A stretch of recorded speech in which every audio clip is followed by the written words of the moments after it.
Hey, it's Saint to Saint TV. It's your girl Sam. We're still chatting with Melissa, Killer Mike. Before the Killer Mel. Before the break, we were talking about your childhood and how you got into boxing, how it affected the trauma affected that. Please, I would need to know more about that because that's an interesting story. So growing up in a Haitian household, the parents, my mom, she wanted me to be a nurse. Or marry a lawyer, a doctor, or marry one. I was already supposed to have kids around my 20s. I was supposed to be married, working 9 to 5, and that's it. That's it. That's the life. That's the American dream. That is it. I did not want to be married. I didn't want to have kids at that time.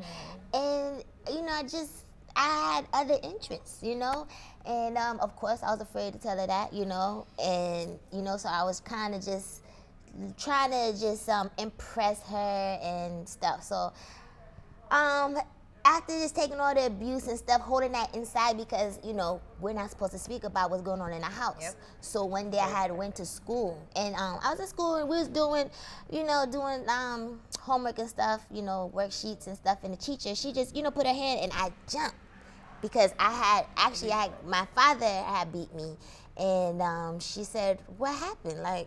She's like, "Lift up your sleeve." And then, of course, this was first grade. I was like, I fell off a tree. I fell off a bike. So now I'm telling you 2 lies. She's like, "Okay, we're going to send you to go speak to the counselor." So when I went to the counselor's office, she was asking me, she's like, "Melissa, what happened?" I was like, "Nothing. I fell off the bike. I was riding." And then she's like, "Are you sure?" Because when you fall off a bike, it's a scrape. Yes. This was, bruised. But I'm a kid, so the lies are not supposed to make sense. Right. Yeah. So she said, okay, so she had me draw a picture. And then that's how, when I was young, that's how I expressed myself.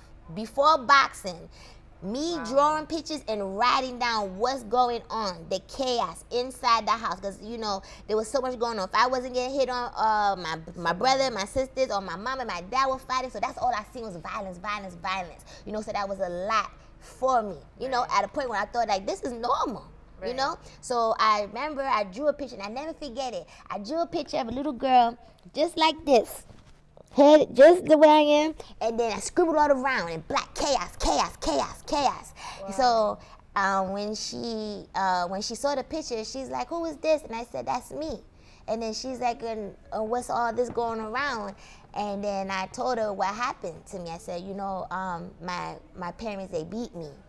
And then after I told her, it felt good to get that out. And then I begged her. I never forget. I said, "Please do not tell my mom." I said, "Please don't tell my mommy, please, please." She's like, "I promise, okay, I won't." Wow. And then I felt relieved. And I believed her. Went to class, walking down the hallway. I know, happy got off your chest. Happy got off my chest. When I got home, ACS is in the kitchen. Done snitch. My mom's sitting down just like this on the stool, just like this. And when that foot moves, just like this. I know that, yeah. I already knew. I remember I had on a pink book bag with butterflies. I never forget it. And it slid down my arm. I knew I was a dead girl walking. I knew it. My mom that foot was shaking, and she looked at me like this. When them people left, it was a wrap. When I went to school the next day, my teacher's like, "Oh, Melissa, how's everything?" And then the guidance counselor, I'm like, "Everything is good. Thank you so much." Never spoke about what happened to me in that house again. And then I held that till I was an adult. Then when I had found a boxing gym, it was so much anger, already, coming back from, because when I came back from Haiti, the same girl that went to Haiti, she didn't come back. She didn't come. It was a different, So now I'm getting older. My mom, when she tried me, I'm like, "Ma." Oh, like you're standing up for yourself. I'm standing up. I'm like, "Ma." Haiti built you up. Haiti built me up. Okay, I'm like, "Hey." Wow. So now she's calling the police on me and all this other stuff. So now, now I'm on probation. Now I'm experiencing all that. I got to do community service. Not understanding the backstory of Not even understanding the backstory, So, usually girls in my situation, they either fall into drugs or they out there, going into another, path. Yes, on the corner, doing some things. I have found boxing, but she still don't understand it until this day. It's unfortunate. This is what saved me, because I could come in here and forget about what was going on in the outside, or you know, forgetting like all that stuff. So she doesn't see that, you know, because not only am I just out here just, you know, busting people in the face, but I'm out here, you know, motivating people. Like, even if you don't want to be a boxer, this is therapy too. This is different type of therapy. This is therapy. Yes, it's not just church. This is another form of therapy.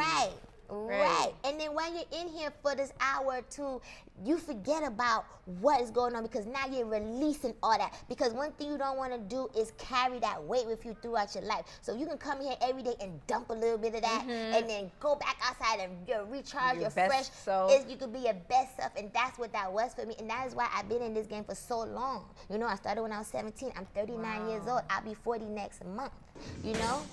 So even after like I retire fully from boxing, I'm still gonna be in here, and I'm still gonna, you know, pull, you know, young kids in the gym, and you know, I'm gonna tell them, even if you don't want to be a fighter, this is where, you know, you can come. Even if you just want to talk and hang out, because I know what it did for me. That's beautiful. No, honestly, this backstory, I feel like a lot of people can relate to, because a lot of people just see you just boxing, but they don't know that you have this trauma. They don't know that you have this journey. Yeah. And it's a beautiful thing, because you use something that was negative into a positive. And a lot of people, even at our big age, can't even do that. And for as a child to be able to do that and use that for good is a beautiful thing. And that's what I want to just put out there. You know, I've been getting beat up in the house. I've been in the house getting molested. You know, and this is coming in from my you know, a Haitian household. This is stuff that they don't want to talk about. You know, this is the stuff they don't want to talk about. Oh, you know that Mono did this. You know, this is stuff they're going to put under the word. You have a special needs child. They don't want nobody to see that child. Why not? This is stuff in the Haitian community that I'm just trying to like, look, we need to do better. We need to do better, you know, and you know, support each other. Support your kids. I had got an award, I got the Approximation Award, and I remember after leaving, and I was in an elevator with a lady, and she was like, Akite munyo kaze jalo. Listen. I'm like, what?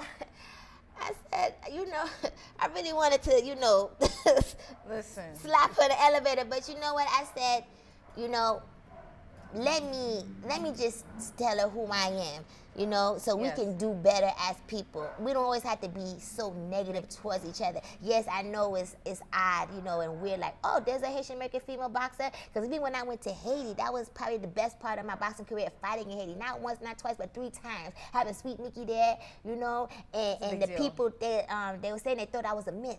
Like, who? Melissa St. Ville. So when I went over there, it felt good, because I remember telling my grandfather, who's dead, I remember telling him way before, this is 17, I said, Papa P, I'm going to be the champ. He's like,